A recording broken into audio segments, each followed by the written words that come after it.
Premier degré, 18e diaporama, l'unité de l'univers, conclusion.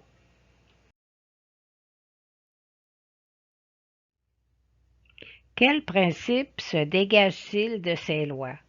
Le grand principe, celui qui comprend tous les autres, est l'unité de l'univers.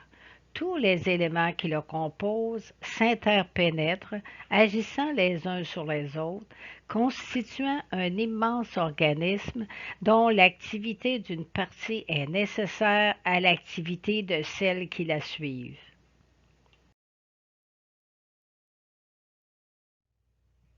Lorsque les lois sont violées, il en résulte du désordre, des catastrophes, de la maladie et de la désintégration anormale de la matière. L'horloge cosmique fonctionne inexorablement. Si on la détraque dans l'une ou l'autre de ses parties, elle se rééquilibre en se créant des circuits de compensation. Le rouage n'arrête donc jamais.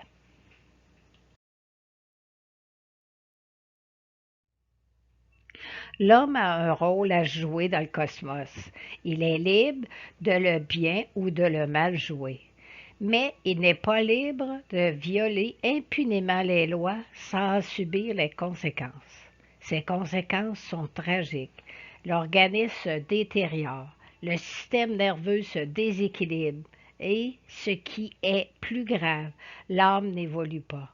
Ses archives se construisent au négatif, car c'est la partie inférieure de l'homme qui dirige ses pensées et ses actes.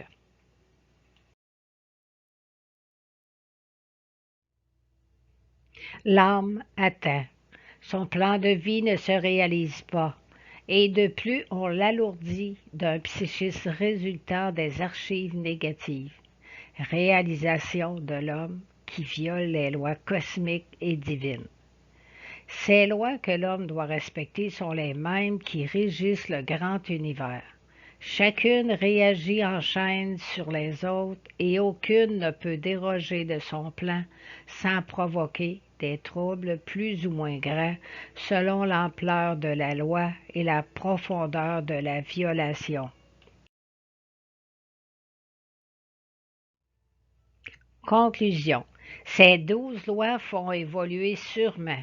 Si dès l'âge de 7 ans on les enseignait dans les écoles, elles développeraient une génération d'hommes équilibrés qui revivifieraient les lois sociales, qui, malgré la bonne volonté de ceux qui les font, restent entachés d'incompréhension de la nature profonde de l'homme.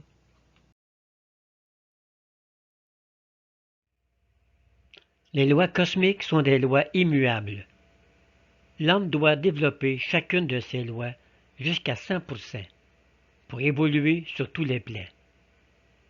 Lorsqu'un homme a atteint ce palier, il est un maître. Il domine la matière et la création.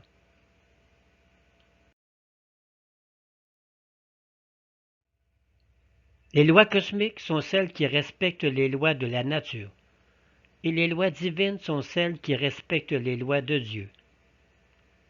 Le cosmos est une œuvre de Dieu, mais elle est autonome. Elle a sa vie propre, et ses lois qui la régissent, tandis que les lois divines sont celles qui s'adressent à l'âme seulement.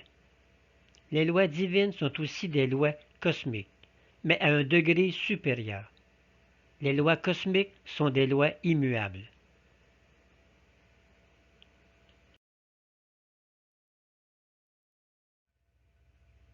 Un homme peut bien respecter toutes les lois cosmiques dans la nourriture, dans l'air qu'il respire, dans la société, et enfreindre bien des lois divines.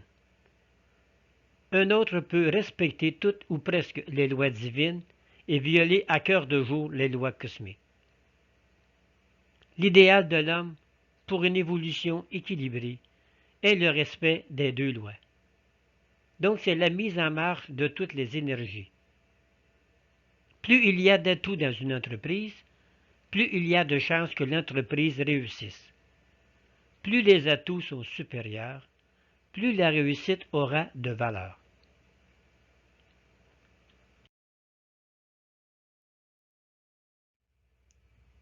Les lois divines s'adressent surtout à l'aspect moral et les lois cosmiques à l'aspect physique. Cependant, les lois cosmiques ne sont toutes respectées que lorsque les lois divines les accompagnent. Les unes seules sont déficientes si les autres ne les suivent pas. L'homme ne vit pas seulement d'une vie spirituelle, mais il ne vit pas non plus uniquement d'une vie physique. La véritable condition d'évoluer sur tous les plans est le respect de toutes les lois spirituelles et cosmiques.